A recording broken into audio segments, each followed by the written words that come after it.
I'm Nancy Burns, senior producer here at KCLV, coming from my home as we continue to practice social distancing. I'm in my kitchen, and a little warning, you may hear my dog Nellie bark sometime during this little newscast as people have the nerve to walk past our house. Let's start with some good news. How about that? Happy Earth Day. It is the 50th anniversary of Earth Day, and there are actually studies out there that say that our air seems to be a little clearer right now, our environment a little cleaner, probably because people aren't driving and getting out quite as much. So we'll take that as a silver lining, right?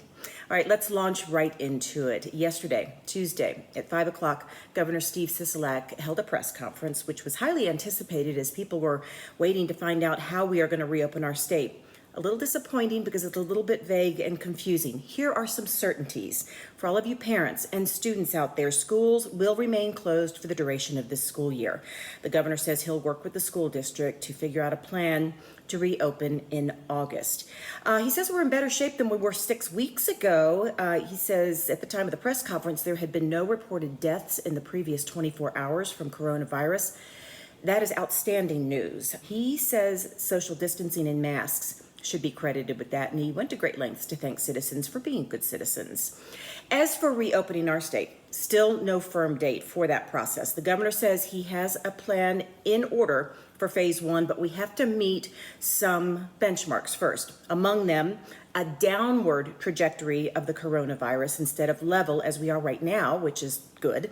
Adequate hospital space, equipment, and staff to take care of visitors and residents. Sustained ability to protect our vulnerable population. Now, when phase one does go into effect, here's what we can expect. He recommends that vulnerable population should still shelter in place. There should be a minimum of non-essential travel. He recommends face masks when you're out in public bumping into people. He recommends continuing to practice that. Gatherings should be 10 people or fewer. And bars will remain closed, as well as restaurants, except for the curbside service that we're experiencing right now. Employers should encourage those workers who can work from home to continue to do so as they use phases to get people back into the workplace.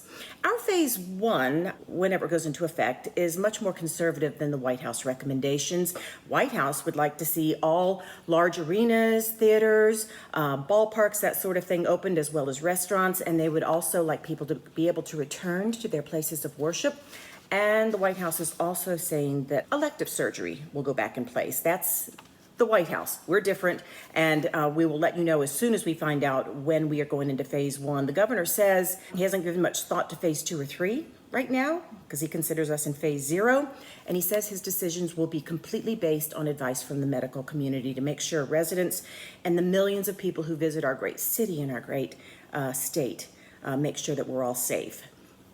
I have some other disappointing news. Life is Beautiful was supposed to take place in September, but it has been canceled for 2020. The organizers say, quote, "Nothing would make us happier than to gather with you this September, but given these unprecedented times, we can no longer move forward with Life is Beautiful in 2020. Our hearts are heavy, but our resilience is unstoppable."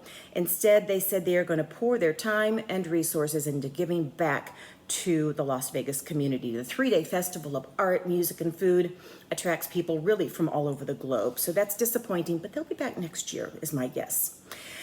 You know, stress is up, and that usually means an uptick in domestic violence, unfortunately. Well, there's a new tool for victims of domestic violence to file for protection online now. The Nevada 8th Judicial District Court has launched an online guided application for domestic violence temporary protective orders.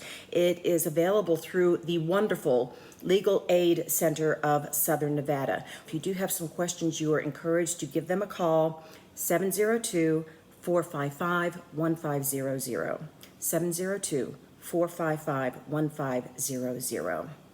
Here's some good news. How about we start with good news with Earth Day and end with good news? The Animal Foundation says social distancing apparently doesn't apply to our furry friends because in the past few weeks, they have received over 1,000 applications for people wanting to foster some of our pets in the shelter. So they say they usually see that number in 6 to 8 months, sometimes a year. So a lot of our little furry friends are at least in foster care. If you'd like to adopt an animal, go look on their website. If you see an animal that interests you and you'd like to meet them over at the Animal Foundation, if it's in foster care, they'll track it down and let you guys meet each other, and hopefully you'll get a permanent friend. I think a lot of people are feeling kind of cooped up and also looking for an excuse to go for walks, because I know my dog's getting more walks now than she ever did.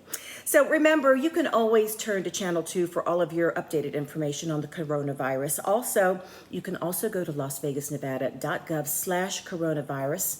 Our wonderful social media team and our fabulous public affairs team are tireless in their efforts to make sure that that blog is updated regularly. So, as we say goodbye, we say stay inside as much as possible, stay safe, and I promise we're going to get through this together.